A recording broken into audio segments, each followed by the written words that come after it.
How's it going, guys? Welcome to another episode of A Track Haul Quest. My name is Danny, and we're going to be working on my 1994 Toyota Land Cruiser 80 series that I'll call Dusty. Okay, guys, as you can see here behind me on this whiteboard, well, I hope you could see. I know there's a little bit of light glare bouncing off the board, so bear with me. But typically, I like to write all the stuff down on this whiteboard or even a sheet of paper. It just helps keep me on track of what I need to do and what parts I need to do to complete that job or task. So these will be done in no particular order, but priority is set in the blue. This is priority one in the blue here. These are all the service items that have to be done. There is no ifs or buts about it. Here up in the orange and red, those are just the perks, the aftermarket perks, right? All the fun stuff, all the goodies. So up here, armrest. New armrests finally came in from all the way from Australia, so I've been waiting about 6 months for those. They have to be modified slightly in order to fit the 80 series, but we'll get it more into that later when that time comes. The rear hatch emblem, that came in as well. I'm super excited about that one. That one's super easy to do. And then we get into the blue area, so yeah, no particular order, guys. Transmission. Yeah, we got to do a complete automatic transmission service. That entails draining the fluid, dropping the pan, replacing the internal transmission filter. We're going to be replacing the cork gasket, putting everything back together. We will be replacing the external magnifying transmission filter and then topping the automatic transmission with fresh fluid from AMSOIL. So I do like to run AMSOIL full synthetic signature series transmission fluid. That stuff is really good. Next is the front and rear wheel bearings. Those are due for inspection. I've done quite a bit of stream and river crossings in the past year, and I'm probably past due. So if you get water intrusion into your wheel bearings, man, that could do quite a bit of damage. So I got to pull all that off and do a full inspection of the wheel bearings and the spindle. I do have replacement bearings on hand, so I'm thinking about replacing all those bearings anyways, as well as all the seals that go on the hub. We will be replacing the axle seals. I'm already in there. Might as well replace all that. Knuckle service for the front. You know, like I said, we're going to be pulling off the hub up in the front, hub assembly, and then you have your spindle exposed. The only thing holding that spindle on is 6 bolts. So we're going to be pulling all that off in order to access the knuckle and do a complete knuckle wiper service, as well as replacing the lower knuckle studs. So the ones that are on the truck now are still the original ones, and those do stretch and or crack, even break over time, so might as well replace them. I'm gonna be in there. We're gonna be doing a complete drain of all fluids and oils in the truck. That means rear, front, transfer case, gear oil will be replaced, automatic transmission fluid, as well as radiator fluid. That's all gonna be drained, and we will be servicing the engine as well as the engine oil filter. So everything will have fresh fluids.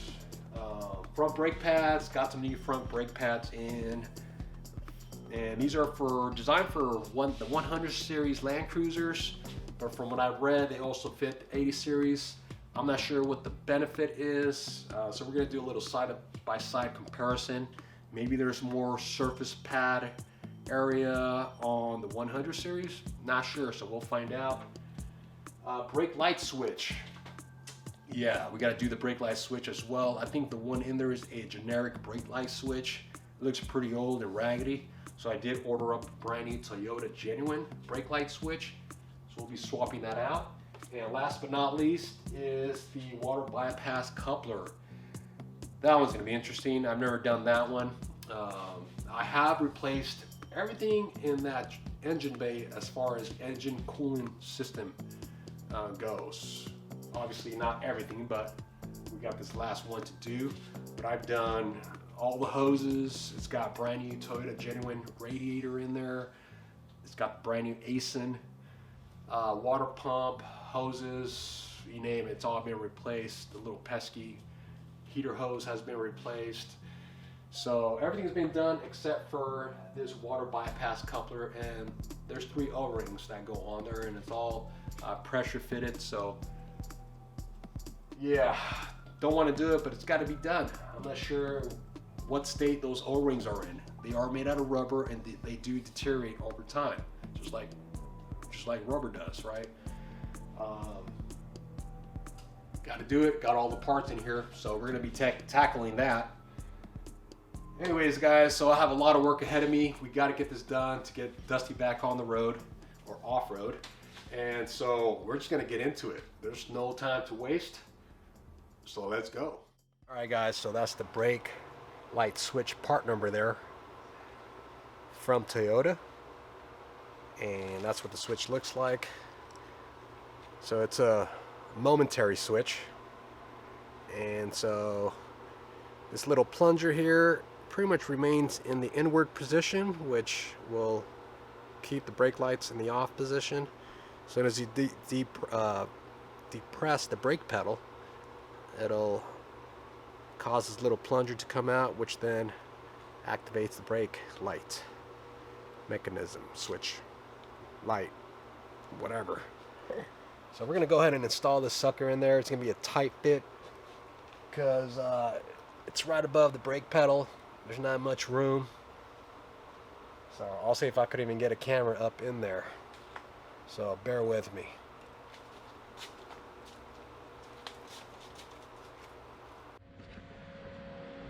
Alright guys, so the switch, or the nut on the switch, takes a 14mm wrench to undo. So let me show you guys where it's located.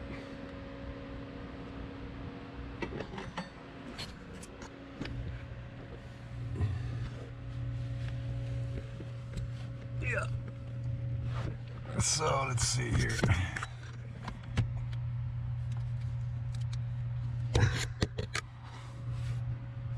Switch. I don't know if you can see it with all these damn wires. Is up there. Wow. Okay guys, so there in the center of your screen you can see we got those 2 standard nuts there. That's holding the switch in place on that bracket, and I'm depressing on the brake pedal right now, so that plunger comes out, which activates the brake lights. So the idea here is I want to retain that gap between the switch and the inner nut, and we're going to replicate that on the new switch. So I'm going to go ahead and remove the outer standard nut there off that switch so we could pull it off the bracket. There's the old switch. See if I could do this one-handed here.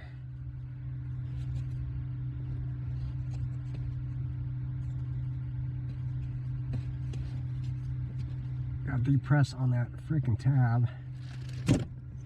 There. Alright. Let's compare the other switch. Okay guys, got the switch out.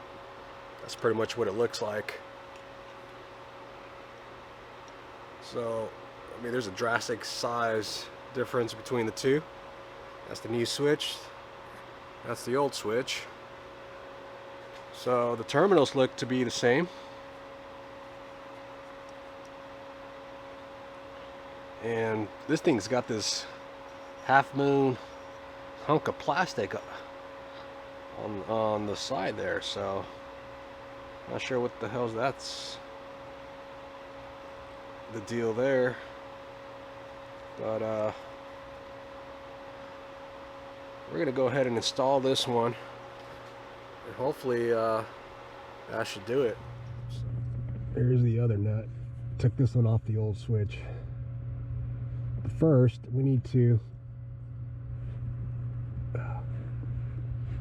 locate that connector,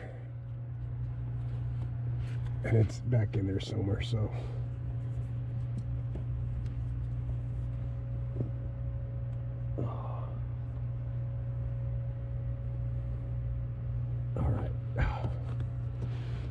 So where is that connector at? There it is.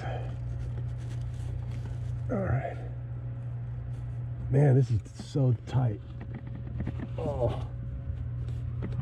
Oh my God. Why are they gonna make it so tight? So tight in here. There's no way I'm gonna be able to frickin'. Oh my God.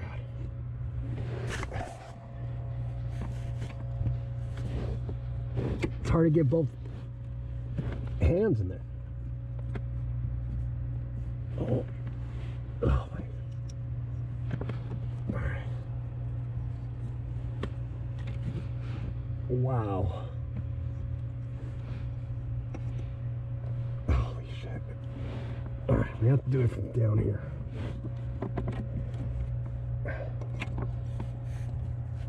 I'm not sure if you guys can see that, but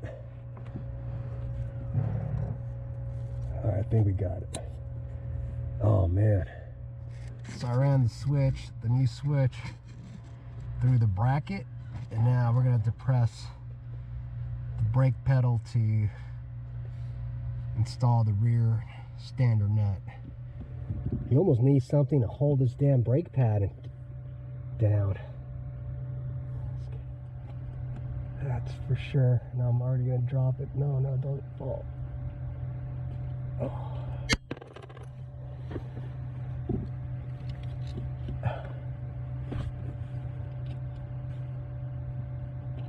Oh, you bastard. Oh, you bastard. What a pain in the ass. So, yeah. I didn't show you guys, but I had to freaking use my right elbow to depress on the brake pedal while I use my left hand to hold the switch and my right to be able to screw on that outer nut. Oh my God. So let's go check out the brake lights. It's not tightened up yet, so I might need to adjust the switch. All right.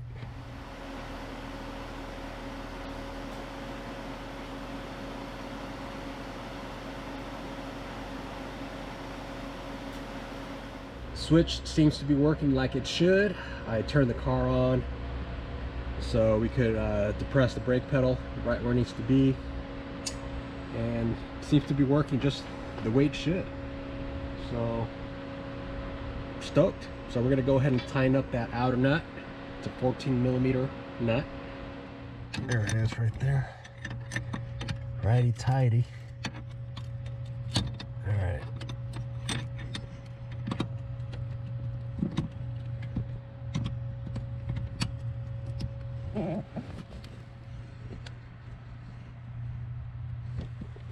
I think I got it. Okay.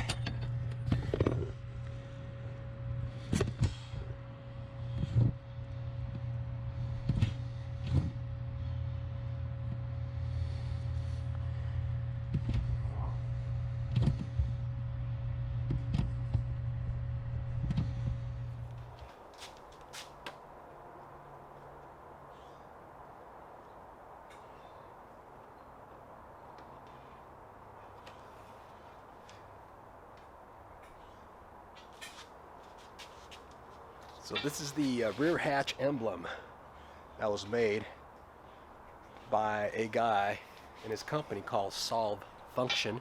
So we're gonna go ahead and install this on the truck. It's pretty exciting. First, we gotta remove that old badge or emblem. So, gotta get some fishing line. I think I have some. So let me go see if I can find some fishing line or...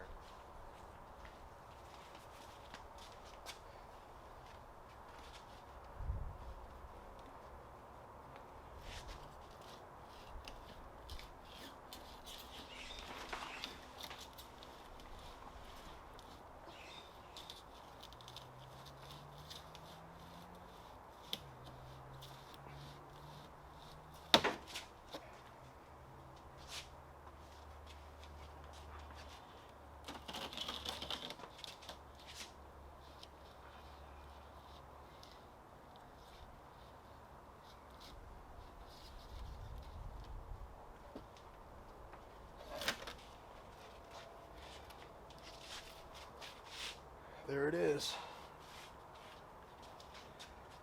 Alright guys, so we got a bunch of residue left over. It's all this sticky backing off the badge, and we're going to remove that with this eraser wheel. Whatever's left of this eraser wheel. So, but this makes for quick work.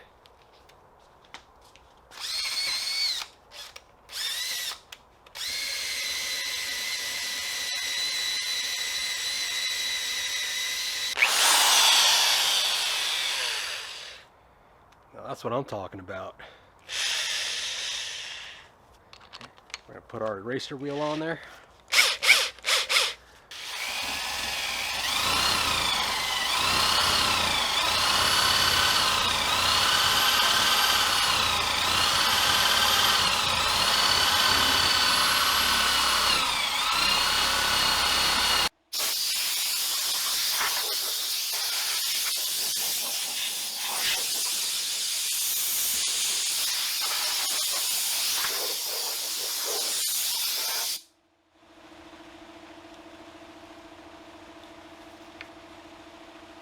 Try to clean it up a little bit better.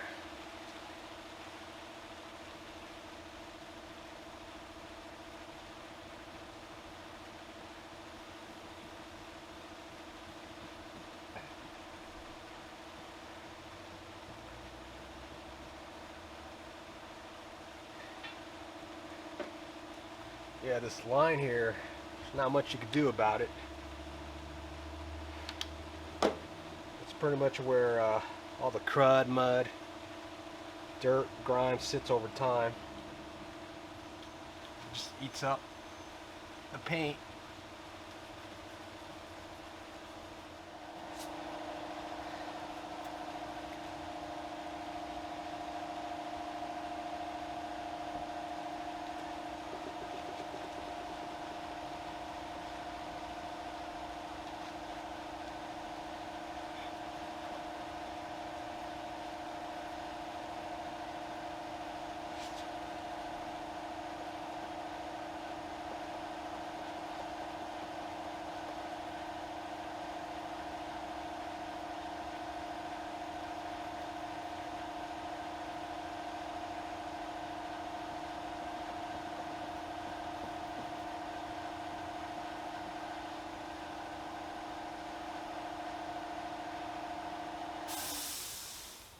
Sticky backing on here. Kind of want to remove it little at a time. Okay.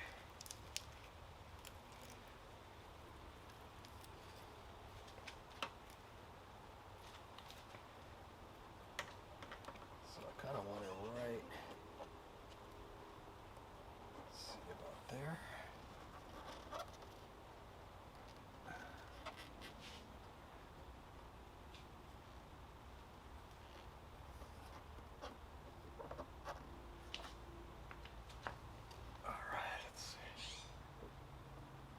Right there.